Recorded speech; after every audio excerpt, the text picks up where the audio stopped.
Yeah, we've got this fantastic, really comprehensive guide here from an English fluency teacher. And it's not just theory, it's packed with like actual exercises, common phrases, some really powerful ideas. It feels less like a textbook, more like a, distilled immersion class you can hold in your hand. Exactly. So our mission for this deep dive. Let's unpack one specific technique the guide really champions. It sounds simple, but it seems incredibly powerful. Shadowing. Right. We want to get into its core principles, understand why it works so well, on a deeper level. And pull out those concrete steps, those mindset shifts you can start using, like today, to boost your confidence and really find that natural flow. Okay, let's get into it then. Shadowing. What is it exactly? I mean, on the surface, it seems pretty straightforward. Yeah, you hear a sentence spoken slowly, Right. clearly, and then you pause and repeat it out loud, mirroring the speaker. But, and this is key from our source, it's stressed that this isn't just repeating words back. It's not about memorization alone. It's more strategic than that. That really jumped out at me too. Yeah. The guide makes this critical point. Yes. The goal isn't just parroting, it's about copying the flow of a native speaker. Right. It's training your voice, your rhythm, and your confidence.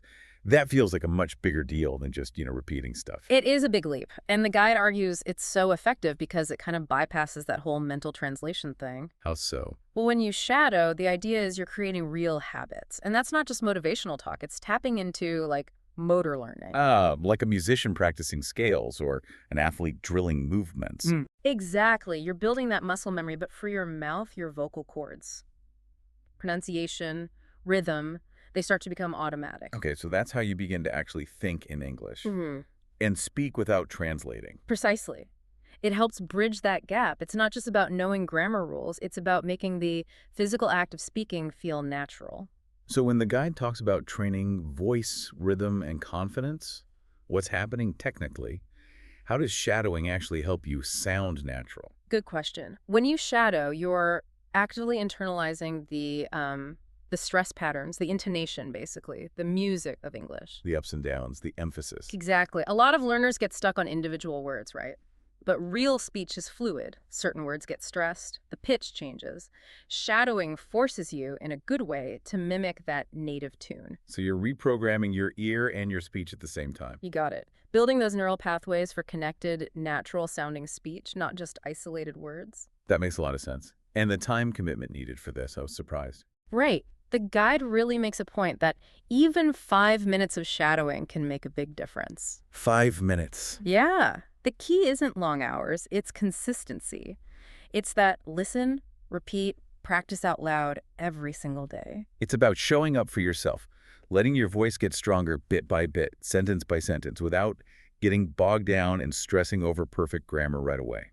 And to make those short sessions really count, the source material is brilliant because it gives you loads of practical sentences, stuff you can slot right into your daily life. Which turns those everyday moments into practice time. Exactly. I love this part. Like, imagine starting your day, and you actually shadow your own routine. You could say, I usually wake up around 6:30. Or add a little variation. Sometimes I wake up later if I went to bed late. Right, or those first few moments. Yeah. When I open my eyes, I take a deep breath and stretch. And then I stay in bed for a few seconds and think about my day. It makes the language instantly relevant. Totally. And it keeps going, into the bathroom routine. Stuff like, then I sit up and go to the bathroom. I brush my teeth slowly and carefully. I rinse my mouth and wash my face with cold water. And the guide even adds these little contextual details like, cold water helps me feel fresh and awake, which helps you internalize the whole thought, the whole phrase naturally. And it gives you options too, building flexibility. For breakfast, you might shadow, I usually eat eggs and toast with some fruit. Or maybe sometimes I eat oatmeal with honey and banana. Or even if I'm in a hurry, I just drink tea or coffee. It teaches you these complete chunks of language. Not just single words. It keeps going right up to leaving the house. You could practice, before leaving the house, I check my phone. I look at the time and read any new messages. I check my calendar to see my plan for the day. It's like you're narrating your own actions. Building fluency for things you actually do. Yep. Then getting ready, I pack my bag with my notebook and my water bottle. Then I put on my shoes and go out the door. Or your commute. If I go to work or school, I take the bus or walk. There's so many of these common phrases in the guide, you could almost script your whole day. Turning your daily life into your own personal language lab. Yeah. And the practice doesn't stop there. It extends into the work or study day. Right. You can shadow greetings like, I greet people politely when I arrive. Or how you start your tasks. I check my emails and reply to the urgent ones. Then I write a short to-do list. I focus on my most important task first. This shows how shadowing works for more complex sentences too, not just simple ones, things that reflect real tasks. It really drives home that learning isn't just for textbooks. You can even practice taking a break. Yeah, around 3:30, I take a break with tea and a small snack. I eat fruit or a biscuit and give my eyes a rest. And I found it interesting how it advises weaving in dedicated English study, even just for a bit. Exactly. It suggests if I have time, I study English for 15 minutes, I read short articles or watch English videos. So it normalizes fitting practice into your day's rhythm. You don't need huge, daunting blocks of time. Precisely. Small, consistent effort. Okay, so beyond the daily routines, this deep dive also gave us this great toolkit of essential phrases for, just everyday conversations. Yeah, like shopping, things you actually say. I need to buy something at the store. Or, do you have this in a different size?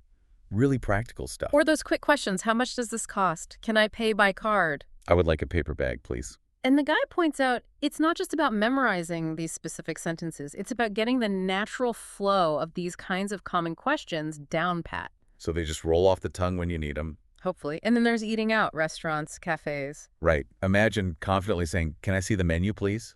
Or, I will have a cup of coffee. Maybe adding, could I get it without sugar? These are phrases you will use. Shadowing them makes them feel less foreign, more automatic. And then there's all the general social stuff. Greetings like, how are you doing today? Or, it's nice to see you again. Small talk, too. The weather's really nice today. Or sharing a bit about your day. I had a busy morning. Common questions like, do you come here often? Ending conversations, let's stay in touch. The guide really builds this conversational toolkit. Even the logistical things are covered. Like, on a call? Can you hear me clearly? Or, sorry, I missed your call. I will call you back later. Even asking for info. Can you send me the address? Asking for directions. I'm looking for the train station. How do I get to the library? Asking about seats. Is this seat taken? Or asking for help. Can you show me how to use this? The range is impressive. It shows how shadowing can prepare you for so many different situations you'll actually encounter. And it goes beyond just the functional stuff. It also includes expressing opinions and feelings, which is, vital for real connection. Absolutely. Phrases like, I think this is a great idea, or maybe hedging a bit. In my opinion, it's better to wait. Or expressing uncertainty. I'm not sure about that. Responding positively. That sounds interesting. Or suggesting action. Let's try it and see what happens. It gives you the language to actually articulate what's going on in your head, naturally. And crucially, feelings, too. I'm feeling really tired today. Or positive ones. This makes me so happy. It covers that emotional side.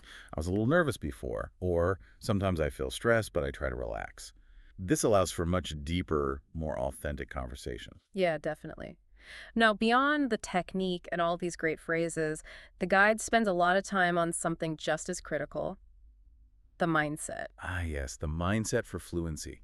Progress, not perfection. This feels like the foundation, really. If you don't get this part right, the techniques might not stick. I totally agree. The core idea seems to be you don't need perfection. You just need progress, which is so liberating for learners. It is, because that fear of making mistakes, it can be paralyzing.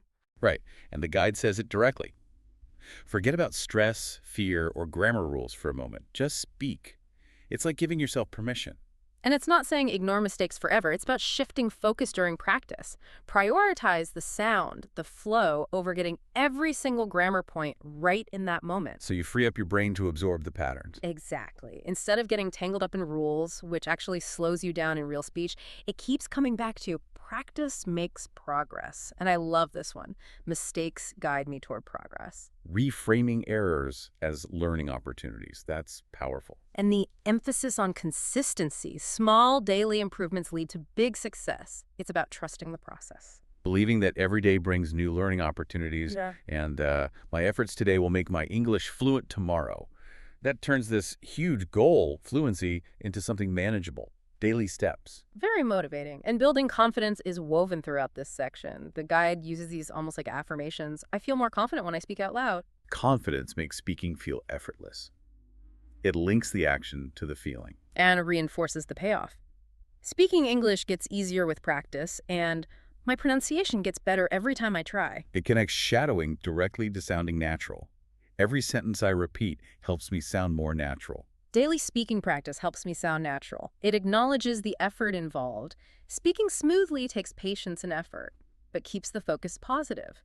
Focus on speaking naturally and smoothly. It feels like it's coaching you to just do it. Let go of the overthinking. Exactly. And finally, there's this strong theme of dedication and, importantly, finding enjoyment in it. Right. It says showing up, even for 5 minutes, means you're showing up for yourself, and that's where everything begins. That consistent act, the guide suggests, actually makes the learning itself more enjoyable. It encourages you to enjoy the process of learning and growing. And to celebrate every step forward in my progress, no matter how small. Even on those tough days, the message is clear. I show up for myself, appreciate the growth no matter how small. Ultimately, it frames this whole practice not as a chore, but as something empowering. Speaking English makes me feel empowered. English opens new opportunities for me. It really shifts the perspective to one of personal growth and possibility. Okay, so we've really unpacked a lot here. We've gone deep into this idea of shadowing the mechanics, how it actually seems to rewire your brain for fluency. Right, and those very real benefits for confidence. We've looked at how practicing with real-world sentences makes it stick. And how crucial that growth mindset progress over perfection really is to the whole journey. I think the main takeaway is pretty clear, isn't it? Yeah, it's that the path to fluency isn't really about these huge dramatic leaps. It's about those consistent, intentional, sometimes small steps. Showing up for yourself day after day, embracing the process, trusting it, letting your voice just get stronger one sentence at a time. The source material puts it beautifully. Fluency doesn't happen all at once. It happens slowly, quietly, sentence by sentence. And it really urges you, not to wait for the perfect moment or the perfect accent. So here's something to think about. The guide is full of these practical phrases. But what about your daily life? What's one small, maybe seemingly insignificant English sentence or phrase from your own routine, your own day, that you can start shadowing today? Just one. How can you make that 5 minutes of practice truly yours? How can you take that next small, confident step towards becoming that effortless, natural English speaker you want to be?